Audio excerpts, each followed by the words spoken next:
मेरी दुनिया उजड़ गई इसमें, मेरी दुनिया उजड़ गई इसमें।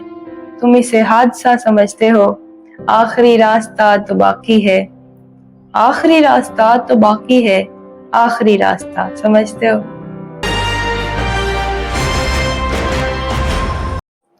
दिल ऐसे मुब्तला हुआ तेरे मलाल में, जुल्फे सफेद हो गई 19 साल में। आदाब दोस्तों, शेर सुनकर आप समझ ही गए होंगे कि आज की हमारी मेहमान कौन है। छोटी सी उम्र में बड़े बड़े मंचों पर अपने अशार से लाखों दिलों पर राज करने और सोशल मीडिया के जरिए पूरी दुनिया में छा जाने वाली हिमांशी बाबरा हमारे साथ है। आइए उनसे बात करते हैं। न्यूज एक्शन में आपका स्वागत है। बहुत बहुत शुक्रिया। इतनी कम उम्र में आप इतने पुख्ता शेर कहती हैं। आपने शायरी कब से शुरू की?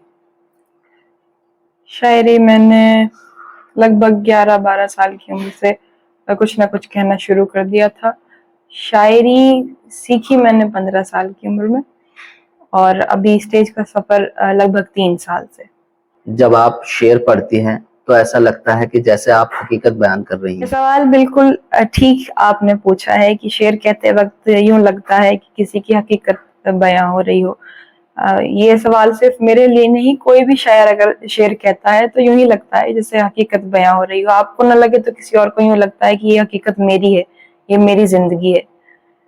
हर शेर सच्चा शेर होता है, उसमें आपकी ना हो तो किसी और की सच्चाई है।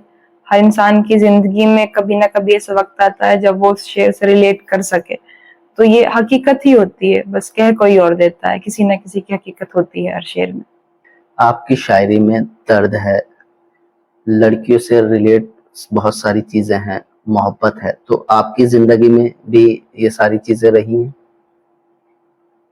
लड़कियों से जुड़े हुए दुख,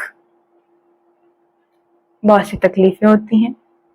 और लड़कियों से क्या, हर इंसान की जिंदगी में मोहब्बत किसी न किसी से किसी न किसी को होती है ना।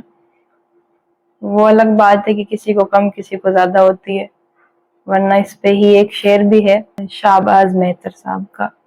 वो कहते हैं कि जो मोहब्बत तू मुझसे करता है, हर किसी को किसी से होती है। तो मोहब्बत तो किसी न किसी को किसी न किसी से होती ही है, तो इसमें तो कोई सवाल है ही नहीं कि ये दुख। मोहब्बत का सीधा सीधा दूसरा नाम दुख ही है, दुख दर्द तकलीफ है। बहुत कम होता है कि लोग एक दूसरे को मिल गए और मिल गए तो उसके बाद अच्छे से रह सके। लेकिन हाँ, ये बात सच है कि लड़कियों को और लड़कों को भी बढ़ती उम्र में कभी ना कभी ऐसा होता है कि आपको कभी किसी से लगाव होता है ना। ये बात मैं ना भी कहूँ तो सब समझते हैं। इस बात का कोई ये चीज नहीं है कि हमारे बड़े हैं तो उनसे चुप करे। हर किसी की जिंदगी में जब एक उम्र आती है तो ऐसा वक्त आता है जब आपको किसी से लगाव महसूस होता है ना। कभी कभी वो खत्म हो जाता है। एक बड़ा प्यारा शेर कभी कभी मुझे इसी बात पे याद आता है, छोटी उम्र में जो लगाव लोगों को हो जाते हैं ना, वो सच में प्यार था या बचपना था, मोहब्बत हो गई थी, क्या पता नहीं। जूनियर शायर अपने सीनियरों से सुनकर और पढ़कर सीखते हैं, लेकिन आज के जो आपके हम शायर हैं, कौन आपका पसंदीदा शायर है जिसको आप पढ़ती और सुनती हैं? पसंदीदा कोई एक नहीं है, पर हाँ ऐसा है कि कुछ शायर हैं जिनको सुन के ऐसा नहीं लगता कि हाँ इनको स्किप करो, कुछ और सुनते हैं। जैसे अब्बास कमर हुए, दानिश नकवी हुए, फारिहा नकवी हुई और उमर नज़मी हुए, उमर मुश्ताक हुए, इब्राहिम अली ज़ीशान मेरे पसंदीदा शायर हैं, मेरे दोस्त भी हैं। जानी लखनवी हुए, बहुत से शायर हैं अभी के वक्त के। अमर इकबाल हुए। इनमें से किसी एक का आप कोई शेर हमें सुनाए तो?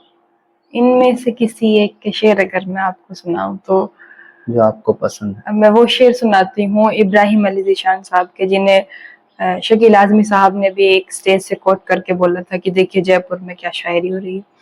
वही एक मतलब एक शेर के, चश्म देखूं ना मैं उसकी ना ही अबरू देखूं, चश्म देखूं ना मैं उसकी ना ही अबरू देखूं, फिर वो क्या शय है जिसे दुनिया में हर सू देखूं। इस भरे शहर में बस एक ही सौदागर है, इस भरे शहर में बस एक ही सौदागर है, अब मैं सामान खरीदूं कि तराजू देखूं। वाह वाह। बहुत प्यारा शेर। यही कुछ लोग हैं जिन्हें मैं सुन लेती हूँ, और बाकी भी कोई नया शायर हो या कोई भी वीडियो मुझे ऐसा लगे कि हाँ ये सुनने लायक है तो मैं उसको सुन लेती हूँ। कोई ऐसा नहीं है कि नहीं इनको नहीं सुनना या पुराने शायर सुनने, ऐसा कुछ नहीं। शायरी तो अच्छी बुरी होती है, आप सुनो, जो सामने आए सबको सुनो, फिर आप चूज करो कि आप कौन पसंद है, किस मिजाज के आप शायर हैं, किस मिजाज के आपको शायरी सुनना पसंद है, यही बात होती है। हिमांशी जी, जी, आपकी स्टडी मुकम्मल हो चुकी है, अभी कर रही हैं? अभी मेरी 12th हो चुकी है और मैंने फैशन डिजाइनिंग की है, और अभी मैं ग्रेजुएशन कर रही हूँ, जारी है। शायरी में आपके उस्ताद कौन है? मेरे उस्ताद माहिर शहदाई साहब हैं, जिनका ताल्लुक जयपुर से है।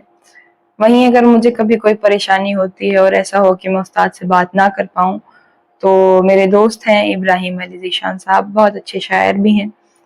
तो कभी मुझे कभी कोई परेशानी आई शायरी में तो मैं उनसे बात करना बेहतर समझती हूँ, सिवाय किसी और के। उस्ताद से अलग या तो वो हैं, नहीं तो कोई फिर है ही नहीं। आपका पसंदीदा शेर कौन सा है, किसी और शायर का जो आपको बेहद पसंद है?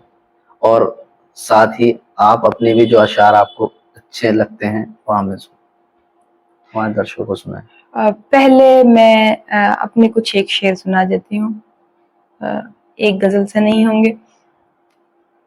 पहला शेर है कि इस तरह मुझको किसी दिल में जगह दी गई है, जैसे बच्ची कोई कोठे पे बिठा दी गई है।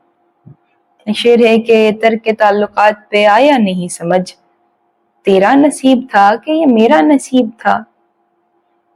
और एक शेर ये भी है कि तू लाख बेवफा है मगर सर उठा के चल, दिल रो पड़ेगा तुझको पशेमान देखकर। वाह, बहुत खूब। यही मैं कहूँ तो ये भी है कि एक बार मुझको अपनी निगहबानी सौंप दे, उम्रें गुजार दूंगी तेरी देखभाल में। वाह, और बहुत। किसी और ऐसे बहुत से शेर है, मैं आपको कहाँ तक सुनाऊं, लेकिन किसी और शायर का अगर मैं कहूँ तो मेरी पसंद ऐसे है कि ना मुझे कोई कलर फेवरेट है, ना मेरा कोई फूड फेवरेट है, ना कोई ड्रिंक फेवरेट है। उसी तरह से मेरा कभी कोई शेर भी परमानेंट फेवरेट होकर नहीं रह सकता। हाँ, लेकिन हाल फिलहाल में जो शेर मुझे पसंद आता है और मुझे ऐसा लगता है कि ये शेर अभी के वक्त के लिए, ये शेर मेरे लिए ही था, या अगर मैं ये कह पाती, जो कि मैं नहीं कह पाई हूँ, तो मुझे बहुत खुशी या होती। कहीं ना कहीं ये आपको कहीं ना रिलेट कहीं कर मेरे मेरे ही जज्बात हैं।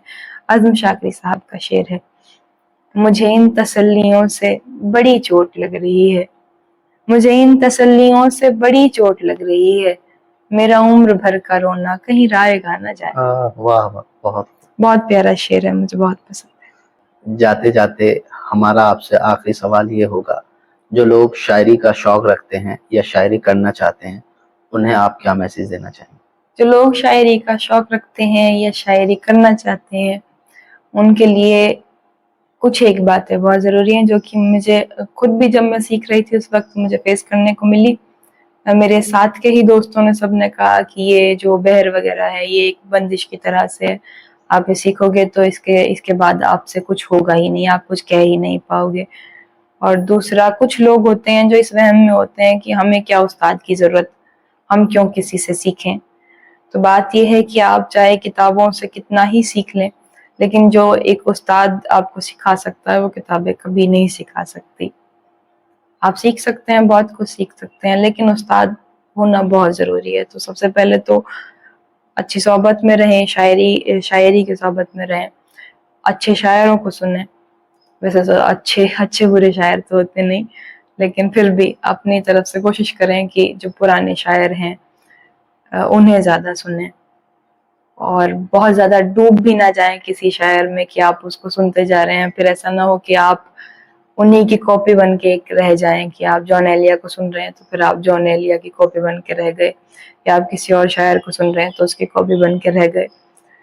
सभी शायरों को सुने, लेकिन इकट्ठा किसी को ना सुने, और उस्ताद बहुत ज़रूरी बनाए, और सीखते रहें, बस सीखते रहना ही ज़िंदगी है। शायरी कभी भी मुकम्मल नहीं होती, शायरी का सफ़र सीखने का हमेशा चलता रहता है आखिर तक।